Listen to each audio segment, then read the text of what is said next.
Can you see me? Yeah, All right, good. yeah, So, but it's morning time there. You're all chirper and chipper and awake and bright-eyed. all right. So, All right, we're yeah. recording. So testing, Oh, testing. This is test number 1, 2. Your sound is a little weak, so you might want to get closer. Now say a few more okay. words. How's this? A little better. You might want to speak up Well, just it's as slightly. close as, let me see here if there's something I You know, can you have a turn very on. gentle, feminine, attractive voice, but you might want to speak up a little bit for the recording. I am talking it louder. You know I Well, can talk loud. all right. So let's Okay. see. I don't know. Can you hear me now? Yeah, we can hear you. It's fine. Okay. I'll try to hold it. I'll hold it up to my ear. Okay. Maybe that'll help. Okay. How's this? This is up to my ear. Oh, yeah, that's really good. Okay. Yeah. Okay.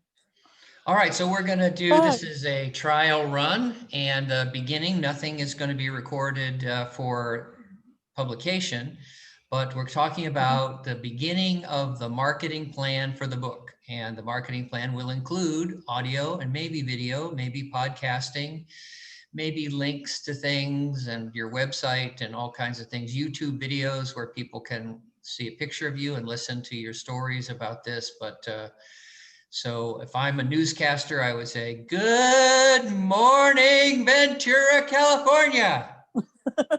Yes. Good This, morning, yeah, India. this is 809-115 on your computer dial. And I'm Bouncing Bob here this morning with upcoming famous author. Um, and how do you like to be referred to, Ms. Charlotte Rossler? Yes.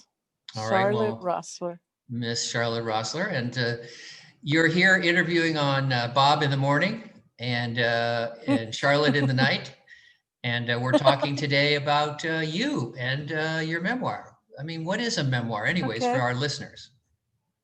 Okay. A memoir is a story, and it's a portion of a person's life, a certain part of that person's life that they feel is important or um, interesting. And you write about that particular part of their life, of your life. If you have a story or an event that occurred to you that you think might help others or be of interest to others, or even just for yourself as a healing process or for your close family members, um, to write it down and um, share it. That's a very powerful method of healing and sharing. Well, aren't there a lot of books out nowadays? I mean, why did you decide you wanted to write a book? Well, I had been thinking about my book and about writing a book for many, many years. My background is not creative writing. My background is I'm a retired court reporter, and my degree was in business management. It was not in creative writing. So I knew that taking on this project of writing a book, if I wanted to do it right, I would have to learn to write. And I've had to take classes and workshops and so on and so forth, and just learn how to write. The process is tremendous. It's a lot bigger than you can imagine.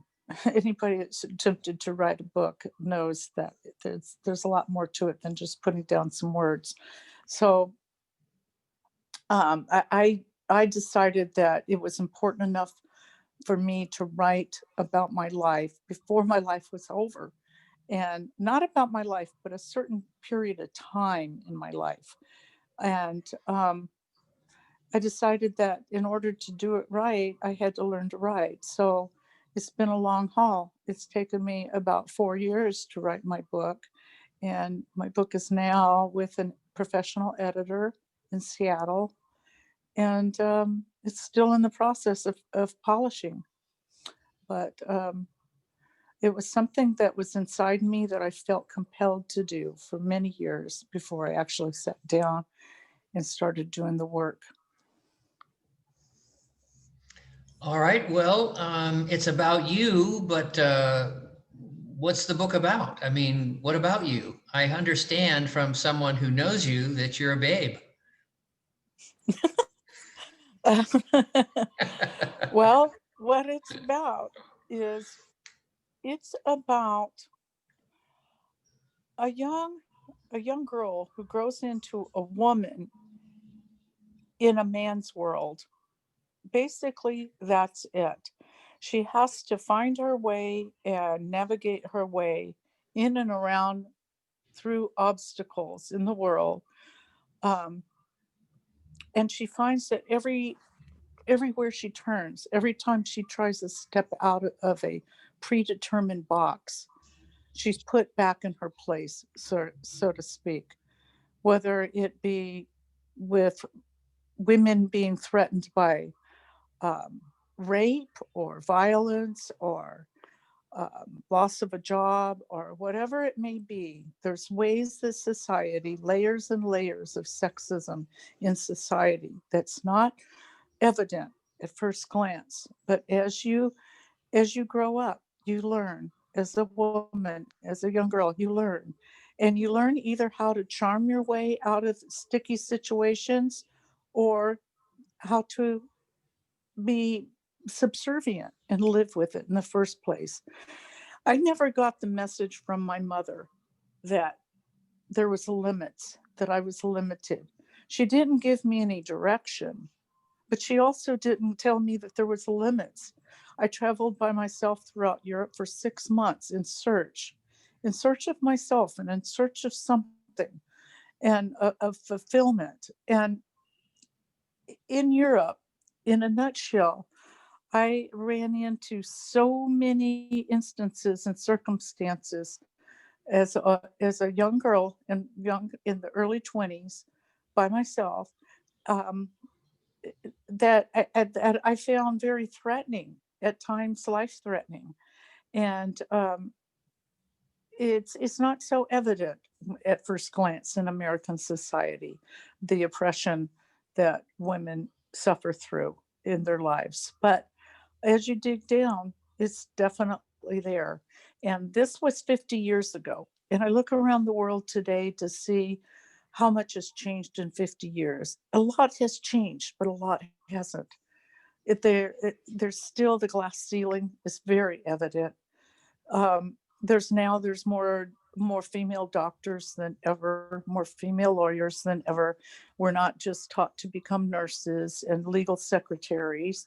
We're now encouraged to go on, but um, it's pretty limited still. Women still make only a portion of the money that men make for doing the same job.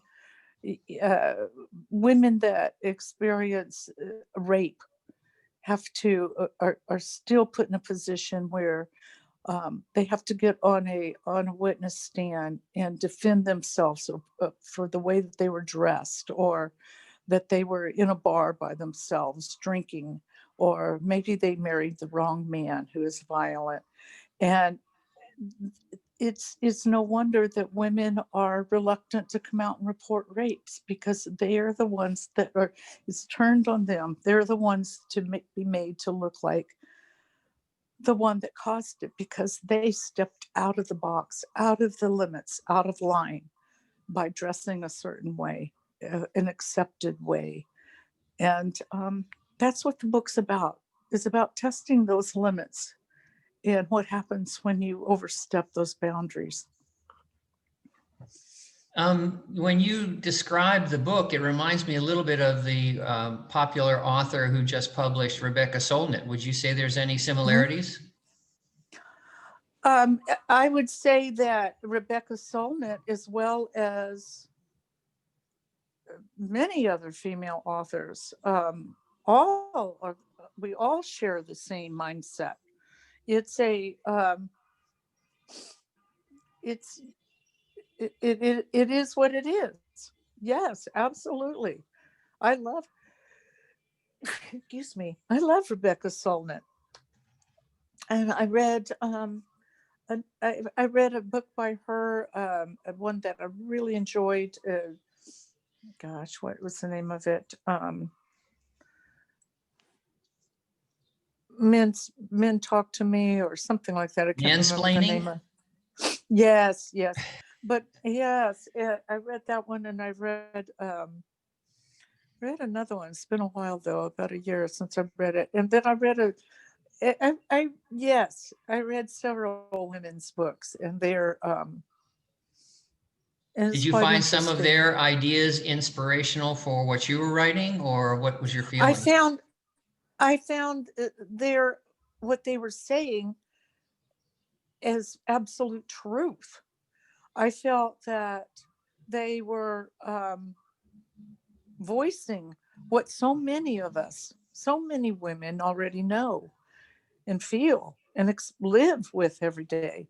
So inspiring, yes, in the sense that it's inspiring to know that there's other women out there that are speaking out about it.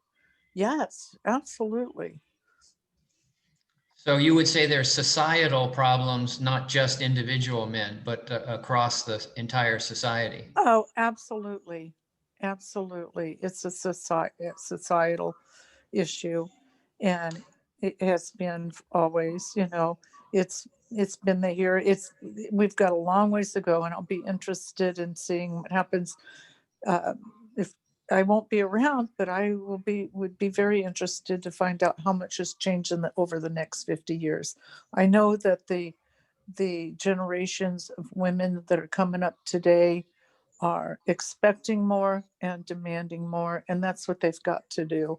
They've got to keep speaking out against the sexism, or it will never change. Just like the Black Lives Matter, just like the blacks are doing, speaking out against it, raging against it.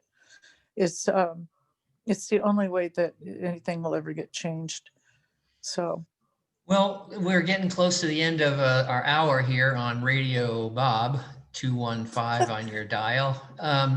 As we get to the end here, who do you think would be the kind of reader who might want to pick up your book, would find interesting? well, I think it's most I would think it would appeal to most anybody who's interested in discovering themselves, overcoming obstacles, battling through issues, personal issues, and overcoming them. Um, it really, I think it especially relates to women of all ages, but um, men can get a lot out of it too. It's kind of an every man, every woman story, and there's an arc of you facing some very difficult times when you were younger, and then ultimately getting to a place of where you feel at ease with your life. Is that what I understand? Absolutely. You nailed it. You said it just right, Dr. Rutledge. All right. Well, this is a good trial. This doesn't mean anything. We haven't done anything, just a practice, but we're finishing up here, and I'll sign off and well, look over the recording, and I'll call you back to see what you think. Okay. Okay, sounds good. All right. I'm ending Thank the. you very much. Thank you. It was a pleasure talking with you. I wish you best on your book. Thank you. Bye. Bye.